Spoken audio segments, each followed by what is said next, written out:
Hebreos capítulo 9, versos del 1 al 28. Ahora bien, aún el primer pacto tenía ordenanzas de culto y un santuario terrenal, porque el tabernáculo estaba dispuesto así en la primera parte, llamada el lugar santo. Estaban el candelabro, la mesa y los panes de la proposición. Tras el segundo velo estaba la parte del tabernáculo,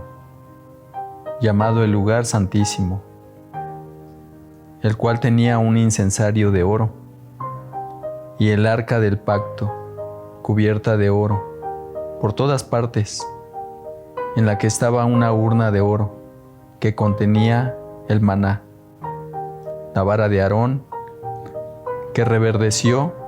y las tablas del pacto. Y sobre ella los querubines de gloria, que cubrían el propiciatorio, de las cuales cosas no se puede ahora hablar detalle. Y así dispuestas estas cosas, en la primera parte del tabernáculo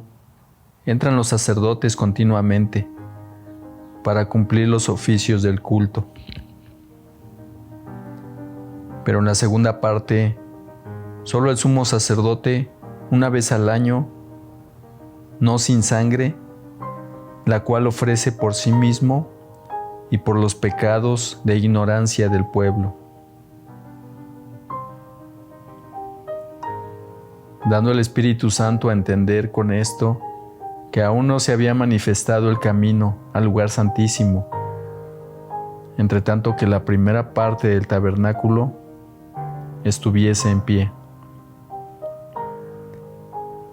lo cual es símbolo para el tiempo presente,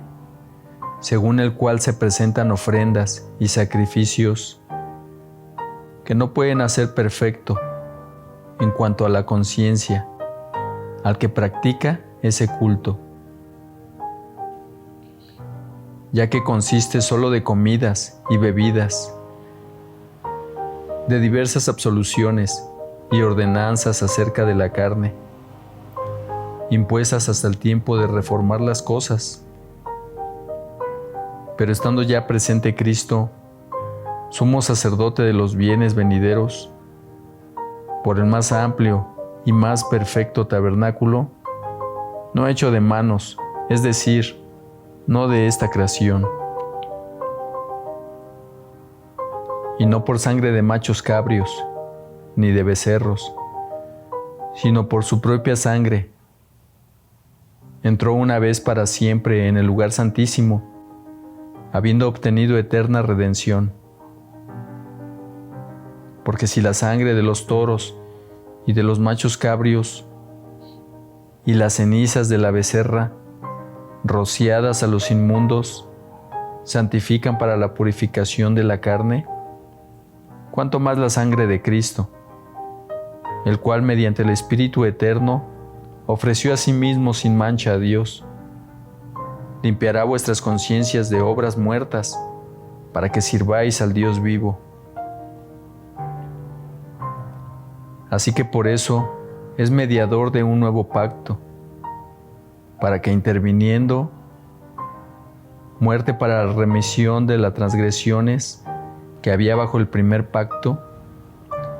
los llamados reciban la promesa de la herencia eterna. Porque donde hay testamento, es necesario que intervenga muerte del testador, porque el testamento con la muerte se confirma, pues no es válido entre tanto que el testador vive, de donde ni aun el primer pacto fue instituido sin sangre. Porque habiendo anunciado Moisés todos los mandamientos de la ley a todo el pueblo, tomó la sangre de los becerros y de los machos cabrios, con agua, lana, escarlata e hisopo, y roció el mismo libro, y también a todo el pueblo. diciendo: esta es la sangre del pacto que Dios os ha mandado. Y además de esto, roció también con la sangre el tabernáculo y todos los vasos del ministerio. Y casi todo es purificado, según la ley, con sangre, y sin derramamiento de sangre no se hace remisión. El sacrificio de Cristo quita el pecado. Fue pues necesario que las figuras de las cosas celestiales fuesen purificadas así, pero las cosas celestiales con mejores sacrificios que estos,